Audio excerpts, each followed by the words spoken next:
स्वागत है दोस्तों, एक बार पुनः आपका हमारे YouTube channel online coaching by doctor Sudhir sir में। आशा करता हूं आप स्वस्थ होंगे, आपकी तैयारी सही दिशा में चल रही होगी। आज एक बार पुनः उपस्थित हूं आपके बीच में एक नई टेस्ट सीरीज के साथ। दोस्तों, यह जो टेस्ट सीरीज है वह आपके लिए बहुत ही महत्वपूर्ण होने वाली है। जो वर्तमान में इवेंट्स चल रहे थे, जो स्पोर्ट्स हो रहा था, आप जानते हैं ओलंपिक भी संपन्न हुआ है, बीच में और भी सारी प्रतियोगिताएं हुई थी। जैसा कि आप जानते हैं, आयोग निश्चित तौर पर खेल को अपने पाठ्यक्रम का हिस्से के रूप में रखा ही है और प्रश्न भी देता है। एक प्रश्न तो निश्चित तौर पर रहा है और एक प्रश्न की महत्वपूर्णता कितनी गंभीर लिए हुए है आप समझ सकते हैं।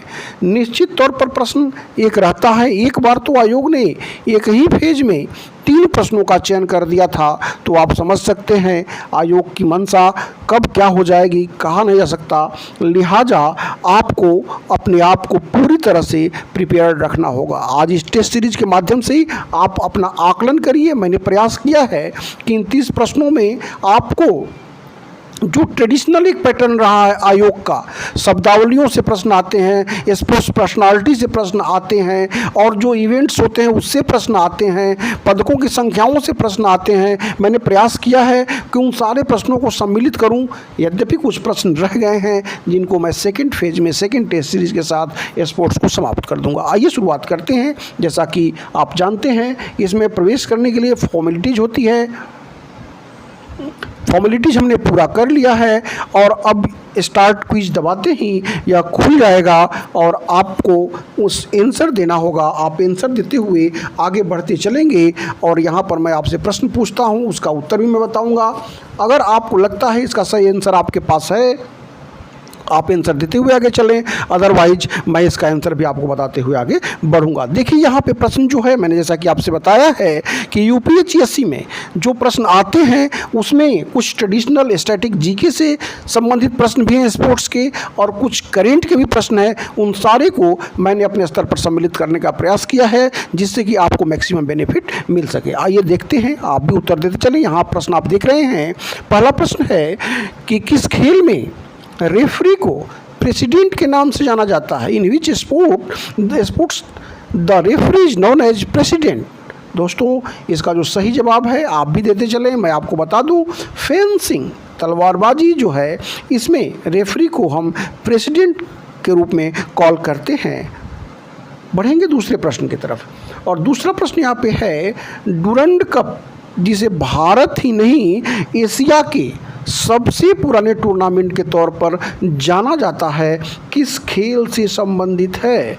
दोस्तों, बड़ा ही महत्वपूर्ण प्रश्न है और यहाँ पर आप देख सकते हैं कि डुरंड कप तो आप जान जाएंगे कि किससे संबंधित है, साथ ही साथ यह भारत का सबसे पुराना स्पोर्ट्स भी है इस खेल का, फुटबॉल का, और फुटबॉल इसका सही जवाब हुआ। हम आपको बता दें कि इसकी स्थापना 1888 में हुई थी। यह world 3rd oldest football tournament है। बढ़ेंगे हम अगले प्रश्न की तरफ, और अगला प्रश्न यहाँ पर ट्रेडिशनल है जिसमें पूछ रहा है, ईगल, टी और पुट शब्द का संबंध इनमें से किस खेल से है? The words eagle, tee and putt are related to which of the following sports? दोस्तों, 4 ऑप्शन यहाँ पर दृष्टिगत हैं, आप भी आंसर देते हुए चलेंगे। मैं आपको इसका आंसर बता दूं, गोल्फ इसका सही जवाब है। दोस्तों, इसी की तरह के और भी जो आपको टर्म मिलेंगे, आप अपने जहन में रखते हुए चलिएगा। इन प्रश्नों से आप पैटर्नों से अवगत होते हुए चलिएगा, जैसा कि मैं बार बार आपसे कहता हूँ। बढ़ते चलेंगे हम अगले प्रश्न की तरफ। चौथा प्रश्न जो है यहाँ पर बड़ा ही महत्वपूर्ण है कि किसी व्यक्तिगत स्पर्धा में भारत के लिए पहला ओलंपिक स्वर्ण पदक किस खिलाड़ी ने जीता है? विच player has on the first Olympic gold medal for India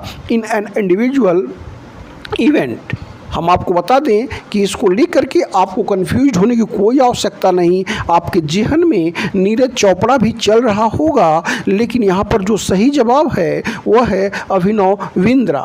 हम आपको बता दें कि 2008 में जो ओलंपिक हुआ था बीजिंग में, वहाँ पर 10 मीटर एयर राइफल में स्वर्ण पदक अभिनव बिंद्रा ने जीता था और व्यक्तिगत स्पर्धा में भारत का वह पहला ओलंपिक स्वर्ण पदक था। यद्यपि इधर एथलेटिक्स में पहली बार व्यक्तिगत स्पर्धा में नीरज चोपड़ा ने जेवेलियन थ्रो में यानी कि भाला फेंक में यह एक स्वर्ण पदक जीता है, जो टोक्यो ओलंपिक का हिस्सा रहा है। इन संबंध में आगे भी बहुत सारी बातें होती रहेंगी। बढ़ेंगे हम पांचवें प्रश्न की तरफ, और पांचवा प्रश्न यहाँ पे है, इनमें से कौन सुमेलित नहीं है। दोस्तों, मैचिंग करने के पॉइंट ऑफ व्यू से मैंने कुछ खिलाड़ियों से और खेल से अवगत कराने का प्रयास किया है कि अगर भविष्य में इंडिविजुअली भी एक क्वेश्चन पूछता है तो आप जान जाएंगे। जो गलत रहेगा उसको भी मैं सही करके बताऊंगा, और जो आंसर होगा वो तो मैं बताऊंगा ही बताऊंगा। तो यहाँ पर जो 4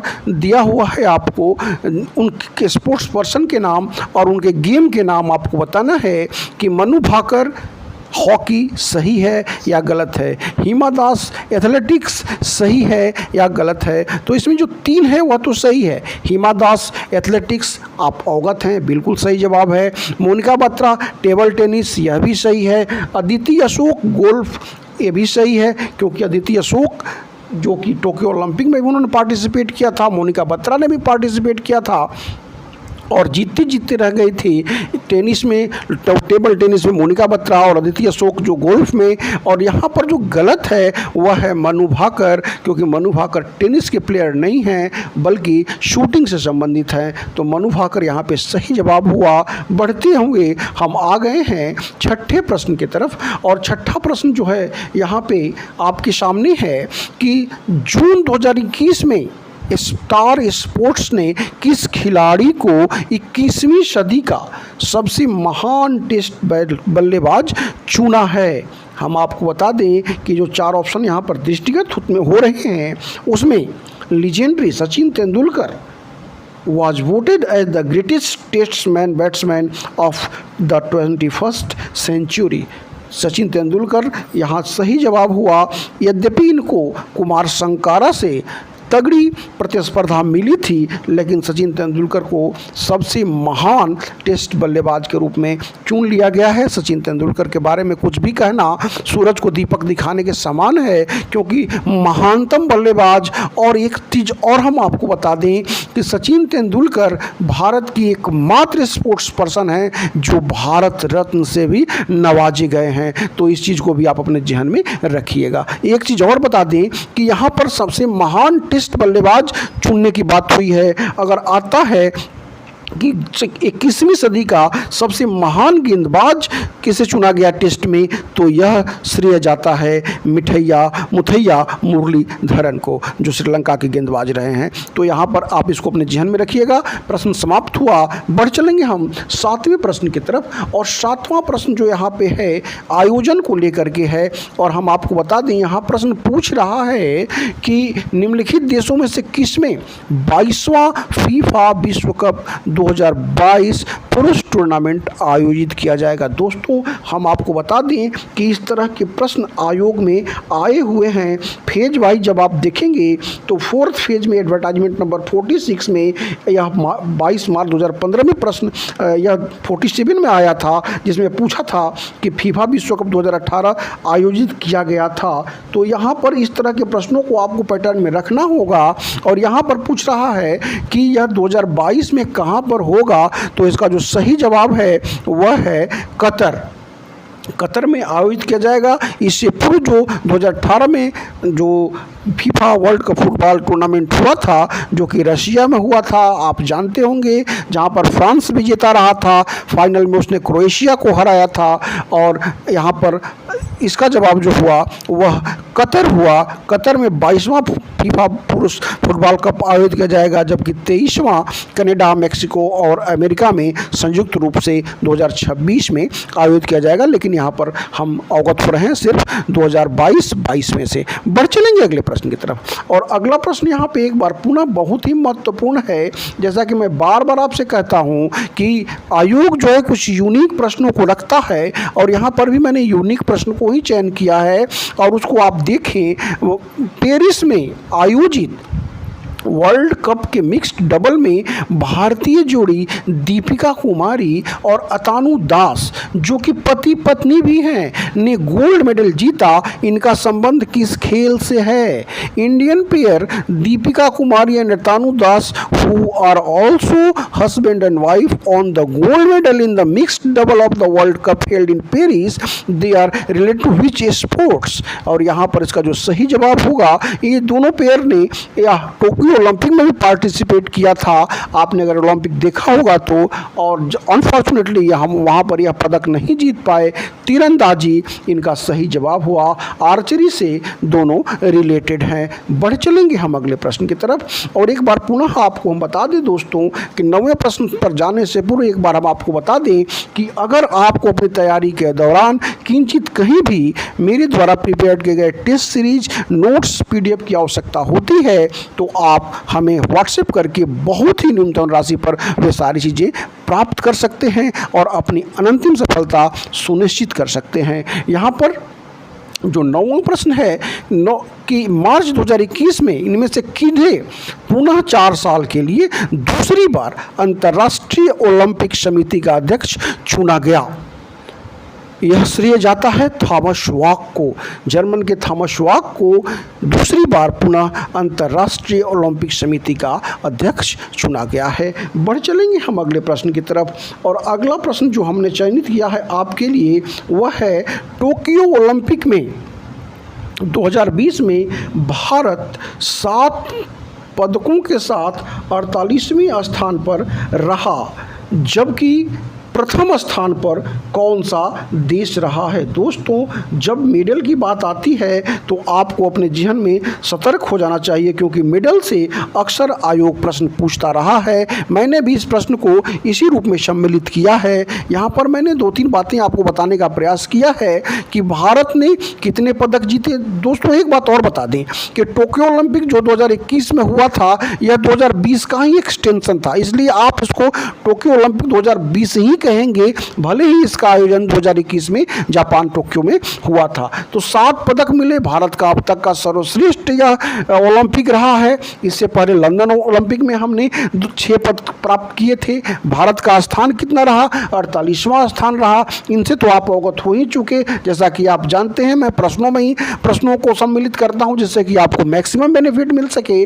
और यहाँ पर जो प्रश्न पूछ रहा है कि सबसे प्रथम स्थान किसका रहा, तो वह रहा अमेरिका का, यूएसए का। यूएसए ने 39 गोल्ड, 41 सिल्वर और 33 ब्रॉन्ज के साथ कुल 113 पदक प्राप्त किए, जबकि दूसरे स्थान पर चीन 38 पदकों गोल्ड के साथ रहा, जबकि जापान ने 27 और ब्रिटेन ने 22 गोल्ड मेडल प्राप्त किए थे। यहाँ पर आप पूरी पदक तालिका से अवगत हो चुके होंगे, आप अपने स्तर पर भी देख लीजिएगा। बढ़ चलेंगे हम 11वें प्रश्न की तरफ।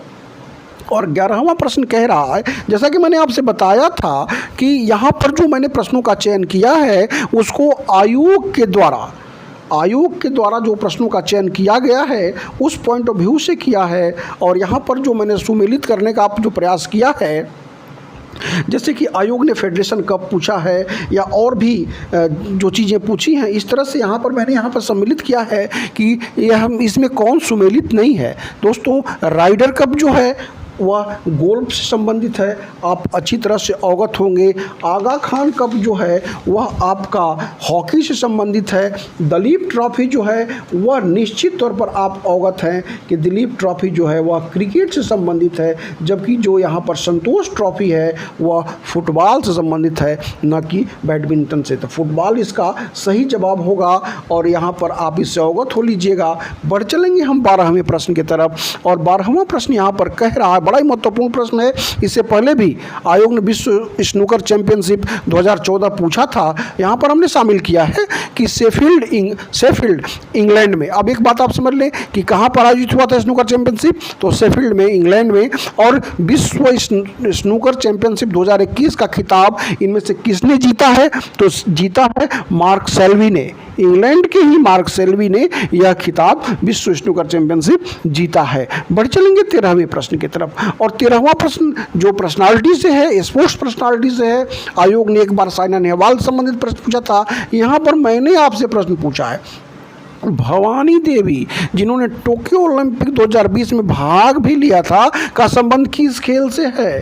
हम आपको बता दें कि भवानी देवी जो है वह भारत की तलवारबाज हैं और फेंसिंग से इनका संबंध है। और साथ ही साथ she is the first Indian fencer to ever qualify for the Olympics. तो यह भी आप अपने ध्यान में रखिएगा कि पहली जो स्पोर्ट्स पर्सन है जिन्होंने तलवारबाजी में ओलंपिक के लिए भी क्वालिफाई किया था। तो इससे संबंधित प्रश्न मैंने पूर्व में भी दिया था, यहाँ पर इसका जवाब जो है तलवारबाजी हुआ। चलिए बढ़ते हैं 14वें प्रश्न की तरफ। और 14वां प्रश्न कह रहा है कि प्रतिष्ठित लॉरेंस विश्व खेल पुरस्कार 2021 के अंतर्गत sports women of the year का खिताब जापान की टेनिस खिलाड़ी नाओमी ओसाका ने जीता। आप यहाँ देखें कि मैंने एक प्रश्न डाल दिया कि sports women of the year Lawrence जो प्रेस्टिजियस विश्व खेल पुरस्कार प्रदान करती है 2021 के अनुसार Naomi Osaka sports women of the year हैं। और प्रश्न क्या हो गया, मेन क्वेश्चन हो गया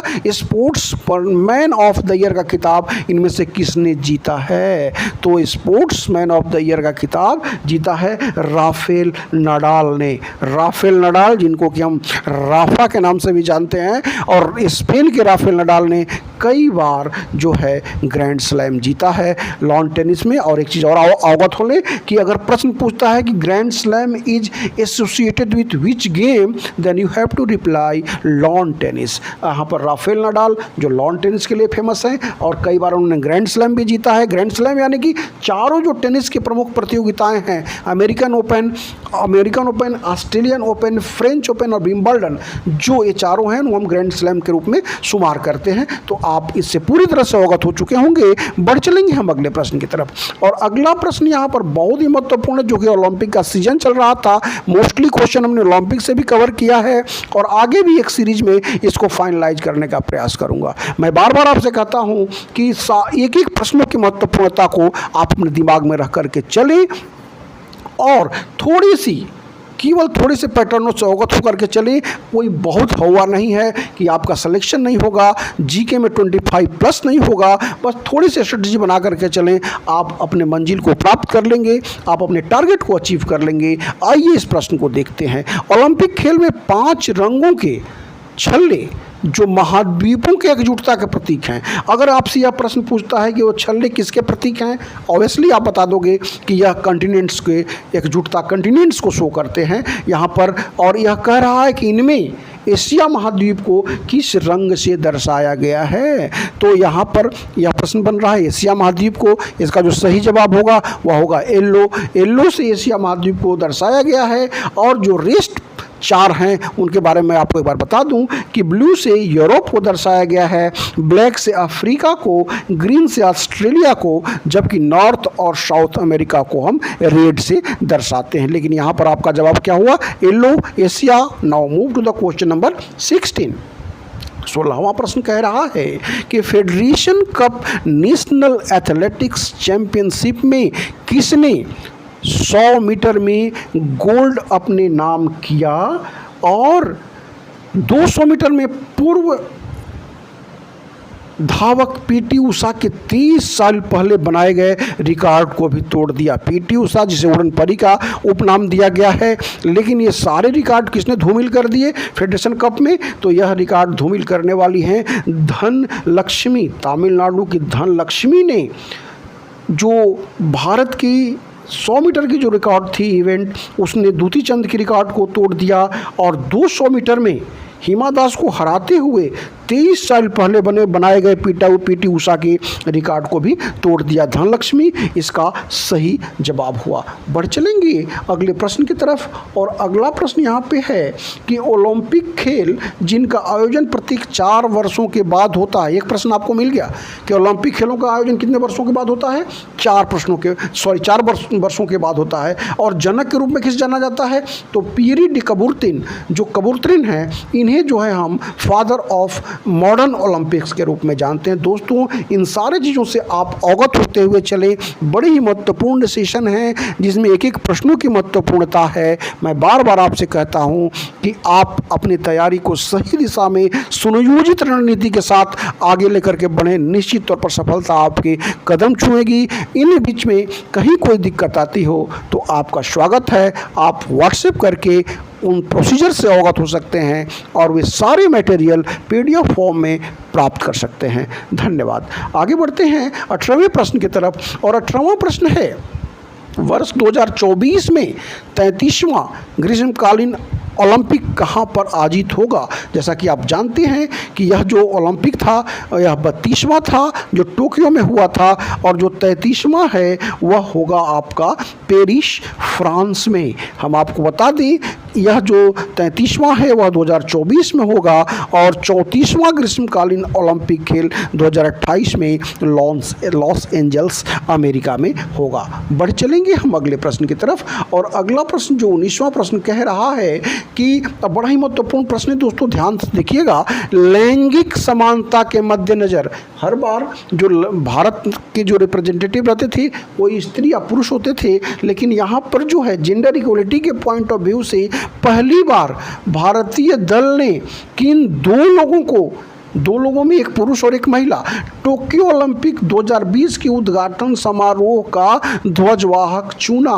ध्वजवाहक उद्घाटन समारोह का किन 2 लोगों को चुना गया? तो इसमें आप 4 ऑप्शन देख रहे हैं। 4 ऑप्शन में यहाँ पर आपको दृष्टिगत हो रहे हैं जिनमें MC मैरी कॉम और मनप्रीत सिंह। MC मैरी कॉम जो 6 बार की विश्व चैंपियन और अनफॉर्चुनेटली इस बार ओलंपिक में उन्हें पदक नहीं मिला, जबकि मनप्रीत सिंह भारतीय पुरुष हॉकी टीम के कप्तान, इनको यह सम्मान मिला। और एक बात और बता दें कि जब समापन समारोह हो रहा था तो भारत के ध्वजवाहक के रूप में बजरंग पूनिया को चुना गया था। तो इस चीज़ को भी आप अपने जहन में रखेंगे। यहाँ पर तो आंसर हो गया MC मैरी कॉम और मनप्रीत सिंह, यह जो है उद्घाटन समारोह में इनको ध्वजवाहक चुना गया था, जबकि समापन समारोह के ध्वजवाहक के रूप में भूमिका निभाई थी बजरंग पूनिया ने। इसको भी आप अपने ध्यान में रखेंगे। चलिए बढ़ते हैं अगले प्रश्न की तरफ और अगला प्रश्न है कि भारतीय पुरुष हॉकी टीम ने जर्मनी को 5-4 से हराकर टोक्यो ओलंपिक का कांस्य पदक अपने नाम किया। टीम इंडिया ने कितने वर्षों बाद ओलंपिक के हॉकी टूर्नामेंट में कोई पदक प्राप्त किया? तो यह पदक प्राप्त हुआ है भारत को कई वर्षों के सूखा के बाद, यानी कि 41 वर्षों के बाद भारत को यह सुअवसर प्राप्त हुआ है। आइए बढ़ते हुए आ गए हैं हम अगले प्रश्न की तरफ और अगला प्रश्न यहाँ पे है, पुरुष विश्व कप हॉकी का आयोजन 2023 में भारत के किन शहरों में आयोजित किया जाएगा? जैसा कि आप जानते हैं 2023 में भारत में 15वां पुरुष हॉकी विश्व कप आयोजित होने वाला है और यह कहां पर आयोजित होगा, किन शहरों में होगा? 4 ऑप्शन यहां पर दृष्टिगत हैं। जैसा कि आप जानते हैं कि मैं ऑप्शन नहीं पढ़ता जिससे आपका समय बच पाता है। और कई लोगों ने कमेंट करके बताया कि सर आप जो थोड़ा धीरे पढ़ाते हैं। मैं उन लोगों से आग्रह करूंगा कि मुझे सभी को ध्यान में रख करके लेके चलना पड़ता है। अगर उनको बहुत समय लगता है तो कृपया थोड़ा समय देने का प्रयास करें। यहाँ पर जो इसका सही जवाब है वह है भुवनेश्वर और राउरकेला। इन 2 शहरों में विश्व कप हॉकी का आयोजन किया जाएगा। 2023 में 15वां हॉकी है। आइए बढ़ते हैं अगले प्रश्न की तरफ और अगला प्रश्न जो है 22वां प्रश्न यहाँ पर मैंने आपके लिए चयनित किया है कि टोक्यो ओलंपिक 2020 में भारत को भाला फेंक में एकमात्र स्वर्ण पदक दिलाने वाले नीरज चोपड़ा ने कितनी दूर तक भाला फेंक कर मेडल जीता है। तो यह जो बड़ा ही इम्पोर्टेंट दूरी है दोस्तों, जैसा कि बार बार आप लोगों ने देखा होगा, उस समय तो कविता ही चल गई थी कि फेंक जहाँ तक भाला जाए और दोनों तरफ लिखा हो भारत सिक्का वहीं उछाला जाए। लेकिन यहाँ पर तो भी राणा का वंशज है, फेंक जहाँ तक भाला जाए। तो यह कविता बहुत चली थी, लेकिन यहाँ पर वो चलनी नहीं है, यहाँ पर चलनी है कि दूरी कितनी थी। तो यह थी 87.58 मीटर, जितना जिसको फेंक करके नीरज चोपड़ा जी ने भारत को गौरवान्वित किया और एकमात्र गोल्ड भारत को टोक्यो ओलंपिक में प्राप्त हुआ। बढ़ते हुए हम आ गए हैं 23वें प्रश्न की तरफ, और यह भी बहुत ही महत्वपूर्ण प्रश्न है। यह निश्चित तौर पर दोस्तों हो सकता है आपकी परीक्षा में आपको मिले। भारत का सर्वोच्च खेल सम्मान, जिसे राजीव गांधी खेल रत्न के नाम से जाना जाता था, का नाम बदलकर क्या कर दिया गया है। दोस्तों यह बाइलिंगुअल टेस्ट सीरीज है, जिसमें कि आपको दोनों वर्जन में प्रश्न मिलते हैं। India's highest sports honour which was known as Rajiv Gandhi Khel Ratna has been renamed as. 4 option यहाँ पे हैं, जिसका जो सही जवाब होगा वह होगा मेजर ध्यानचंद खेल रत्न अवार्ड। अब इसका नाम हो गया है हॉकी के जादूगर मेजर। और एक बात और बता दें दोस्तों कि ध्यानचंद के नाम पर ही भारत का राष्ट्रीय खेल दिवस, उनके जन्म दिवस 29 अगस्त को मनाया जाता है, जो अभी 2-3 पहले बीता है। तो मेजर ध्यानचंद खेल रत्न अवार्ड हो गया है भारत के सर्वोच्च खेल पुरस्कार का नाम। अब आप पढ़ चलेंगे हम यहाँ पर 24वें प्रश्न की तरफ, और 24वां प्रश्न है बीबीसी द्वारा sports women of the year 2021 का खिताब किसे प्रदान किया गया है। तो हम आपको बता दें कि यह पुरस्कार 2021 का भारत की शतरंज की खिलाड़ी कोनेरू हम्पी को प्राप्त हुआ है। इससे पूर्व पीवी संधू को sports women of the year का पुरस्कार मिला था, और यहाँ पर अंजू बॉबी जॉर्ज और मनु भाकर को लाइफ टाइम अचीवमेंट जो है बीबीसी ने दिया है, और यहाँ पर कोनेरू हम्पी को sports women of the year का खिताब दिया है। बढ़ चलेंगे हम 25वें प्रश्न की तरफ, और 25वां प्रश्न बहुत ही महत्वपूर्ण होने वाला है कि मीराबाई चानू ने टोक्यो ओलंपिक 2020 में 202 किलोग्राम वजन उठाकर, दोस्तों क्लीन एंड जर्क याद रखिएगा आप, तो हिस्सों में जो वजन उठाते हैं इसको 202 किलोग्राम वजन उठाकर भारत को पहला सिल्वर मेडल दिलाया। चानू ने किस वर्ग भार में हिस्सा लिया था। तो चानू ने जो हिस्सा लिया था 49 kg वर्ग भार में हिस्सा लिया था। इसको आप अपने जहन में निश्चित तौर पर रखिएगा। बढ़ते हुए हम आ गए हैं 26वें प्रश्न की तरफ, और 26वां प्रश्न यहाँ पर कह रहा है टोक्यो ओलंपिक 2020 में किसका आयोजन टोक्यो ओलंपिक 2020 जिसका आयोजन 23 जुलाई 2021 से 8 अगस्त 2021 के बीच हुआ था का खेल शुभंकर क्या था। What was the mascot of the Tokyo Olympic 2020 which was held from 23rd July 21 to 8 अगस्त 2021। इसको आप दिमाग में रखिएगा दोस्तों, क्योंकि मस्कट से भी अक्सर प्रश्न पूछता है। और यहाँ पर जो इसका मस्कट था जो मिराई तोवा और सोसाइटी, मिराई तोबा जो है इसका सही जवाब हुआ, और जो रेस्ट आपको दिख रहे हैं ये भी कभी के मस्कट रहे हैं, लेकिन इसका जो सही जवाब होगा वह मिराई तोवा होगा। दोस्तों एक बात और बता दें कि इंटरनेशनल ओलंपिक कमेटी ने जो ओलंपिक का आदर्श वाक्य था उसको बदल करके फास्टर, हायर, स्ट्रॉन्गर और टुगेदर रख दिया है, जबकि इस बार का जो आदर्श वाक्य था उसको रख दिया है यूनाइटेड बाय इमोशंस, जो टोक्यो ओलंपिक 2020 का आदर्श वाक्य था। और एक बात और आपको बता दें इस संदर्भ में कि टोक्यो ओलंपिक गेम्स के लिए भारत का जो ओलंपिक थीम था वह था लक्ष्य तेरा सामने है। आइए बढ़ते हैं 27वें प्रश्न की तरफ। बहुत सारी बातों से मैंने आपको अवगत कराया, जैसा कि मैंने आपको बताया था कि यह स्पोर्ट्स के लिए समर्पित टेस्ट सीरीज थी, क्योंकि स्पोर्ट्स आपके सिलेबस का हिस्सा है। निश्चित तौर पर प्रश्न आते हैं इससे, लिहाजा आपको इस चीज़ को भी अपने ध्यान में रखना होगा। यहाँ पर 27वां प्रश्न है WWE ने हाल ही में किस भारतीय पहलवान को हॉल ऑफ फेम 2021 में शामिल किया है? यहाँ पर 4 आपको रेसलर दिख रहे हैं इंडियन, जिसको WWE ने हॉल ऑफ फेम 2021 में द ग्रेट खली को हॉल ऑफ फेम में शामिल किया है। बढ़ चलेंगे हम 28वें प्रश्न की तरफ, और 28वां प्रश्न जो है बहुत ही महत्वपूर्ण है, और यह कह रहा है लॉरेल हार्वर्ड जो कि न्यूजीलैंड की है, कुछ भी आप कह सकते हैं, क्योंकि टोक्यो ओलंपिक 2020 में भाग लेने वाले पहले ट्रांसजेंडर एथलीट हैं जिनका संबंध किस खेल से है। इस खेल में इन्होंने हिस्सा लिया, तो हम आपको बता दें कि इन्होंने यह महिला के रूप में वेट लिफ्टिंग में हिस्सा लिया था। न्यूजीलैंड के जो पहले लॉरेल हार्वर्ड जो कि पहले ट्रांसजेंडर के रूप में शामिल हुए थे टोक्यो ओलंपिक में। बढ़ेंगे हम 29वें प्रश्न की तरफ, और 29वां प्रश्न यहाँ पे है, हाल ही में T20 अंतर्राष्ट्रीय क्रिकेट में 3000 रन बनाने वाले दुनिया के पहले बल्लेबाज कौन बन गए हैं? तो यह गौरव जाता है भारतीय कप्तान विराट कोहली को। विराट कोहली ने यह उपलब्धि हासिल करी है। बढ़ते हुए हम आ गए दोस्तों 30वें प्रश्न की तरफ, और 30वां प्रश्न बड़ा ही महत्वपूर्ण प्रश्न है कि उड़ीसा में निर्मित हो रहे देश के सबसे बड़े हॉकी स्टेडियम को किस नाम से जाना जाएगा?